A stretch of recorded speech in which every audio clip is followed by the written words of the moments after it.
नमस्कार, जी न्यूज पर आपके साथ मैं अदिति त्यागी और इस वक्त हम आपके लिए एक ऐसी खबर लेकर आए हैं, एक ऐसी घटना लेकर आए हैं जो इससे पहले, ध्यान से सुनिए, जो इससे पहले किसी भी हिंदी न्यूज चैनल ने आप तक नहीं पहुंचाई।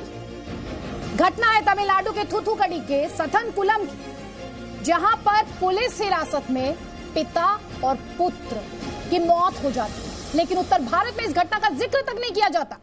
जो राजनीतिक दल उत्तर प्रदेश की छोटी छोटी घटनाओं पर मुखर होकर आवाज उठाते हैं, वो मोमबत्ती गैंग जो अक्सर इस तरह की घटनाओं पर बहुत ही मुखर हो जाता है, सवाल उठाता है, छोटी छोटी घटनाओं पर सवाल उठाता है, जो मोमबत्ती गैंग तमिलनाडु की इस घटना पर आज वो चुप्पी साधे हुए। हम बड़ी बहस इसी बात पर करेंगे कि इस बड़ी घटना पर चुप्पी क्यों, हत्या पर हल्ला करने वाला गैंग आज खामोश क्यों है। लेकिन उससे पहले जल्दी से हम आपको ये खबर भी बताते हैं और सवाल भी बताते हैं जो पिता पुत्र की मौत के बाद खड़े हुए हैं। तमिलनाडु में बर्बर हत्या पर सन्नाटा क्यों है, मौन, जैसा कि मैं आपसे बार बार कह रही हूं, मौन क्यों साधे हुए हैं मोमबत्ती गैंग। पिता पुत्र की हत्या का जिम्मेदार कौन है? अमेरिका पर ज्ञान दे रहे थे, तमिलनाडु पर आंखें क्यों बंद कर ली? आंख कान बंद क्योंकि ये उत्तर प्रदेश नहीं है। हत्या पर हल्ला करने वाला गैंग गुम कहां है? सत्ता किसकी? क्या इससे तय होंगे सवाल? बुद्धिजीवियों की आंखें क्या सत्ता देखकर खुलती हैं? कम से कम जो खामोशी पिता पुत्र की मौत पर है, वो इन्हीं सवालों को खड़ा कर रही है।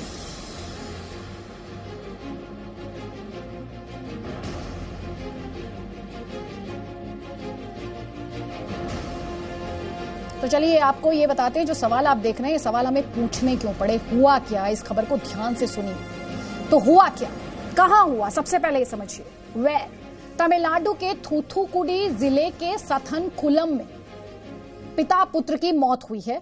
किनकी मौत हुई है आप देख रहे हैं, पी जयराज, जिनकी उम्र 62 वर्ष, और उनके बेटे जे बेनिक्स, इनकी उम्र 32 वर्ष।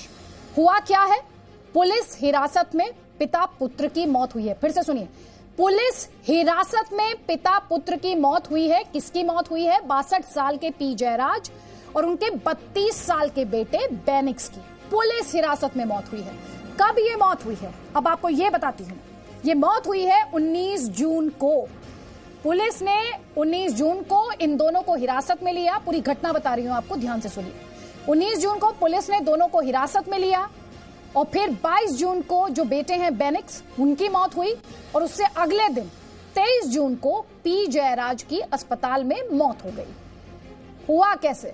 पुलिस हिरासत में पिता पुत्र की पिटाई का आरोप लग रहा है। पिटाई के दौरान दोनों को गंभीर चोट आई, दोनों को अस्पताल में भर्ती कराया गया। अस्पताल में जयराज और बेनिक्स की मौत हुई। अब ये हुआ क्यों, ये भी समझ लीजिए। पी जयराज और बेनिक्स की मोबाइल की दुकान थी। लॉकडाउन में समय के उल्लंघन का आरोप इन पर लगा, ज्यादा देर तक दुकान खोलने का आरोप लगा और इसी को आरोप बनाकर पुलिस ने हिरासत में ले लिया।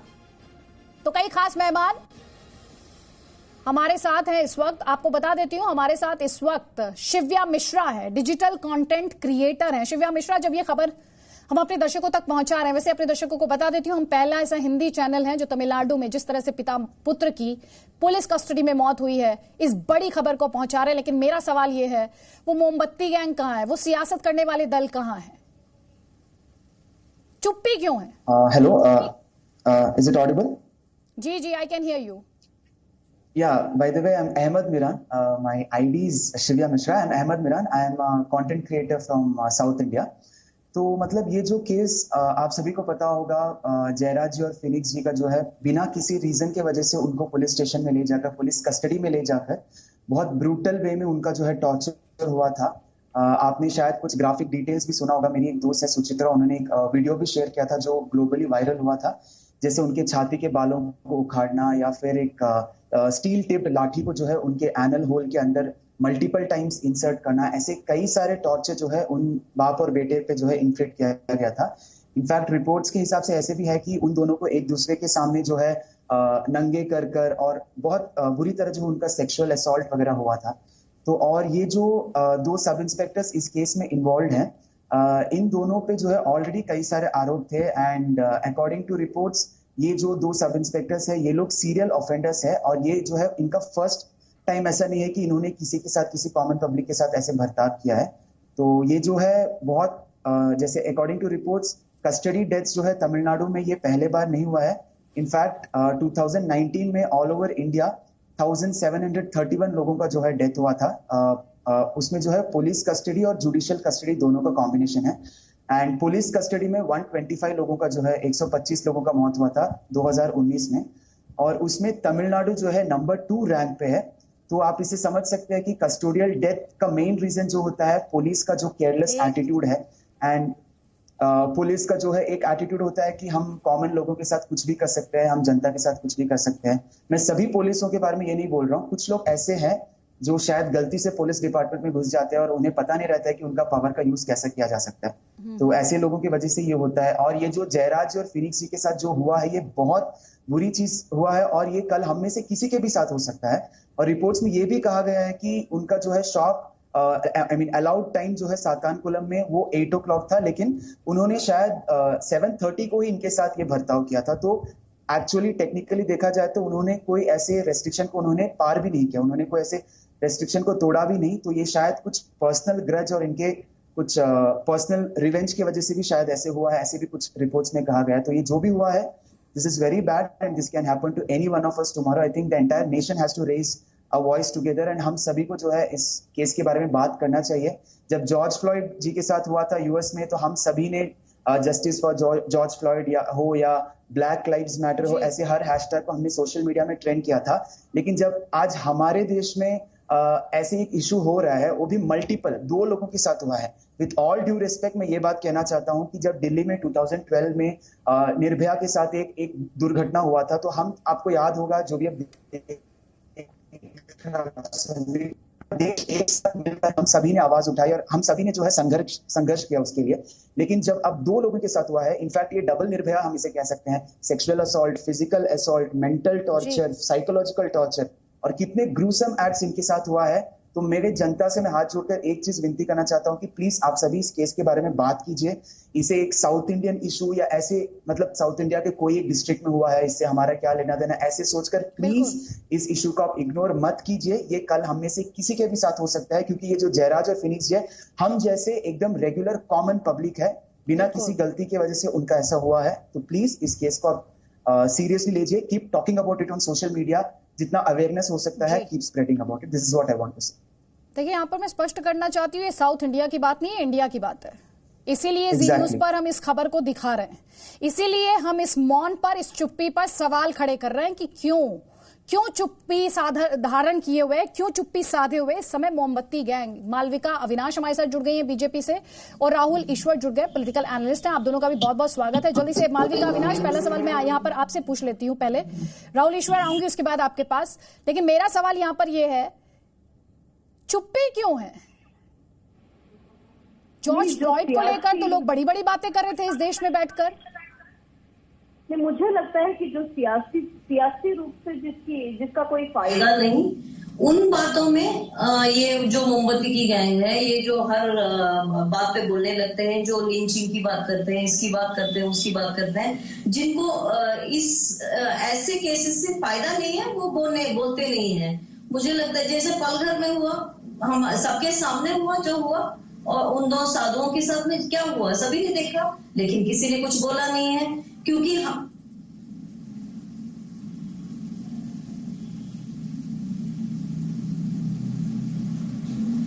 जी बोलिए, आवाज आ रही है आपकी। कि जब सियासी फायदा नहीं होता, जब आइडियोलॉजिकल फायदा नहीं होता, तब बोलते नहीं है लोग। जैसे महाराष्ट्र में हुआ, तब भी किसी ने आवाज नहीं उठाई, लेकिन दूर के अमेरिका में हो गया तो आवाज उठाएंगे कि जो उनको कंफर्टेबल है, जो उनको कन्वीनियंट है, जो उनकी आइडियोलॉजी से जो मिलता है, उसके बारे में बोलेंगे, है ना। जो भी लेफ्टिस्ट हो, जो भी अर्बन नक्सल हो, उनको जो जिससे फायदा होता है उस पर बोलेंगे। लेकिन अब जब ऐसे कोई केस होता है, साउथ इंडिया का है, दूर का है, किसी को उससे कोई फायदा नहीं, बोलने से कोई फायदा नहीं, इसलिए नहीं बोलते। तो ये क्लियरली एक सिलेक्टिव एक आउटरीच है। जब उनको करना होता हो तब करेंगे, नहीं तो नहीं करेंगे। मुझे लगता है कि जो हुआ है बहुत ही बदतर तरीके से इन दो जो विक्टिम्स है उनके साथ में पुलिस ने बर्ताव किया है और सही रूप से सस्पेंशन हुआ है, लेकिन मुझे लगता है कि अरेस्ट की जरूरत है। अब सीबीआई के पास ये केस पहुंच गया है, तो मुझे लगता है आगे से ये सीबीआई का इन्वेस्टिगेशन शुरू हो जाएगा, तो सच निकलेगा बाहर कि क्या हुआ उनके साथ में। और उन्होंने किया भी क्या था, 10-15 मिनट ये जो रिस्ट्रिक्शन के बाद में खोल के रखा दुकान को, बस और कुछ नहीं किया उन्होंने। तो ऐसे लोगों को लाके पुलिस स्टेशन में ऐसे उनके साथ जो बर्ताव हुआ है और उनके साथ जो मैं आपसे ये जानना चाह रही थी कि आपकी पार्टी की तरफ से इस बारे में क्या क्या कदम उठाए गए? देखिए, पार्टी की प्रोटेस्ट तो पूरे तमिलनाडु में हो रहा है और फिर उसी की वजह से तो आज सीबीआई तक बात पहुंची।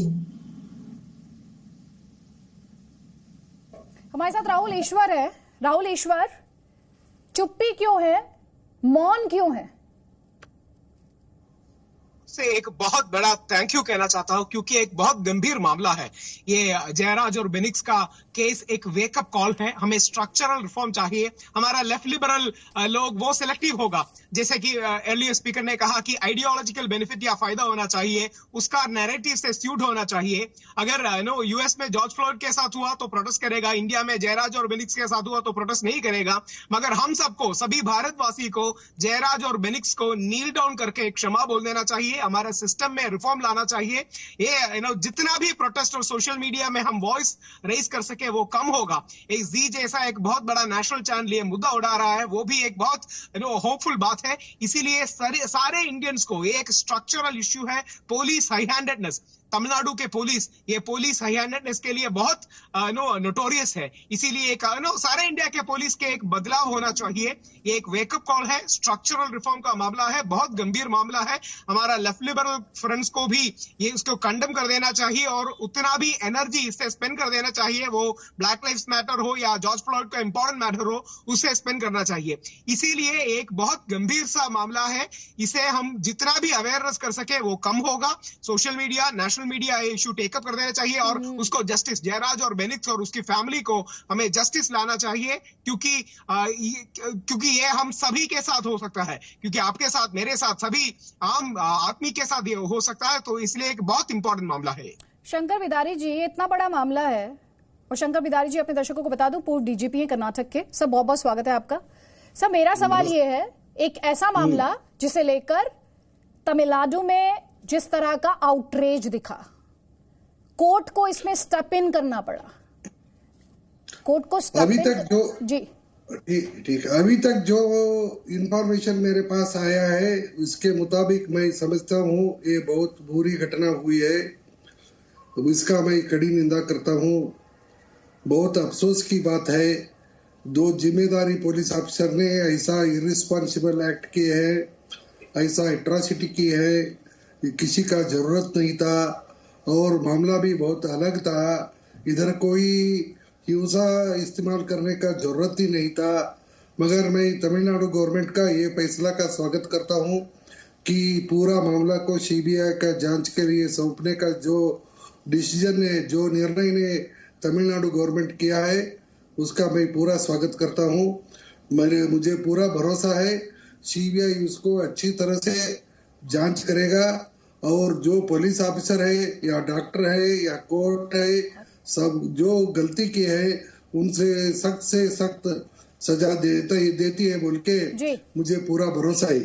और दूसरा बात मैं ये बताना चाहता हूँ कि अभी टेक्नोलॉजी आने के वजह से आरोपी लोगों को वीडियो पर प्रोड्यूस करने का मौका दिया गया है। ये ठीक नहीं है। जब पहली बार कोई आदमी अरेस्ट हो जाता है, कोई आदमी बंधित हो जाता है, उसको फिजिकल फॉर्म में in person he should be produced before the judicial magistrate because this video production of the accused person arrested will give scope for lot of irregularities and will not give scope for the accused person whether to tell the magistrate whether he was subjected to any violence और मैं आपको रोक रही हूँ। अपने दर्शकों को यहाँ पे जो बड़ी बातें हैं वो हम अपने दर्शकों को दिखा रहे हैं। जिस जेल में पिता और बेटा बंद थे वहां पर जांच शुरू की गई है। मजिस्ट्रेट ने कोविलपत्ती जेल में जाकर जांच की है। ये हम आपको जो ये पूरी घटना है उससे जुड़ी हुई बड़ी बातें दिखा रहे हैं। 2 सब इंस्पेक्टर समेत 4 आरोपी पुलिसकर्मी निलंबित किए गए हैं। 1 पुलिस अधिकारी का तबादला किया गया है। हिरासत में मौत की न्यायिक जांच चल रही है। ये एक ऐसी घटना है जिसने हर किसी को झकझोर कर रखा है। कोर्ट में केस की अगली सुनवाई होगी 30 जून को और अभिनेता रजनीकांत ने पीड़ित परिवार से बात की है। कई खास मेहमान लगातार हमारे साथ बने हुए हैं। सैयद अब्बास जी, इतनी चुप्पी क्यों, इतना सन्नाटा क्यों? सबसे बड़ी बात तो यह है, आज ट्यूटीकोरिन में हम देख रहे हैं, हमारा दिल सहम सा जाता है अदिति जी। सबसे बड़ी बात तो यह है कि उस परिवार पे क्या बीत रहा होगा जब हम पुलिस के बारे में सोचते हैं कि पुलिस हमारे रक्षक होते हैं। आज यही पुलिस वाले गुंडे बन जाते हैं, मर्डरर बन जाते हैं। बड़ी अफसोस की बात है और बहुत ही दिल दहला देने की बात है ये। एक शायर ने बहुत खूब कहा कि जुल्मी जब जब जुल्म करेगा सत्ता की गलियारों से, चप्पा चप्पा गूंज उठेगा इनकलाब के नारों से। आज यही इनकलाब एक सैलाब लाएगा। मैं काफी बार ये बात कर चुका हूं अदिति जी कि किस तरह से बहुत सारे पुलिस वाले खुद को पता नहीं क्या समझते हैं, जोर जबरदस्ती करते हैं, खुद एक्सटॉर्शन करते हैं, खुद पैसा मांगने लगते हैं और जब वर्दी का एक गुरूर दिखाने लगते हैं। इनको संविधान का एक तोहफा देना चाहिए, भारत का संविधान, और इनको समझाना चाहिए। सैयद अब्बास, मैंने किसी पॉलिटिकल पार्टी को बेनिक्स के लिए आवाज उठाते हुए क्यों नहीं देखा?